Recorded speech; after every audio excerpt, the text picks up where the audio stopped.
1000 mile അപ്പുറത്തേക്കുള്ള യാത്രയും ആരംഭിക്കുന്നത് നമ്മൾ ആദ്യമെടുക്കുന്ന ആ ഒരൊറ്റ ചുവടുവെപ്പിന്റെ കരുത്തിലാണ്. എവറസ്റ്റ് കീഴടക്കാൻ ഇറങ്ങിത്തിരിച്ചപ്പോൾ ആദ്യത്തെ ചുവടുവെപ്പായിരുന്നു ഏറ്റവും പ്രധാനം. ചന്ദ്രനിലേക്കുള്ള യാത്രയിലും വീടിന് പുറത്തേക്കുള്ള ആദ്യത്തെ ചുവടുവെപ്പ് പ്രധാനമാണ്. നിങ്ങൾ ധ്രുവങ്ങളെ കീഴടക്കാൻ പോകുമ്പോഴും വീടിന് പുറത്തേക്കിറങ്ങുന്ന ആദ്യത്തെ ചുവടുവെപ്പ് വളരെ പ്രധാനമാണ്. ചൈനീസ് ദാർശനികൻ ലാവോ സുവിൻ്റെതാണ് ഈ വാക്കുകൾ. ലക്ഷ്യം എത്ര വലിയതാണെങ്കിലും എത്ര അകലെയാണെങ്കിലും ആത്മവിശ്വാസത്തോടെ ആദ്യത്തെ ചുവടെടുത്ത് വയ്ക്കാനുള്ള ദിവസമാണിന്ന്. പക്ഷികൾ കൂടൊരുക്കുന്നത് ശ്രദ്ധിച്ചിട്ടില്ലേ?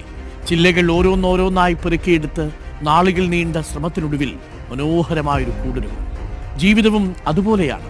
ആത്മവിശ്വാസത്തോടെ ആരംഭിക്കുക. ഓർമ്മിക്കുക, നമ്മളുടെ ഈ പുസ്തകം 365 പേജുകളുള്ള പുസ്തകമാണ്. അതിൻ്റെ ഓരോ താളുകളും നമുക്ക് വിസ്മയിപ്പിക്കണം. അതിൻ്റെ ഓരോ താളിലും നിങ്ങൾ തന്നെ വിസ്മയമാവണം. അത് നമുക്കായി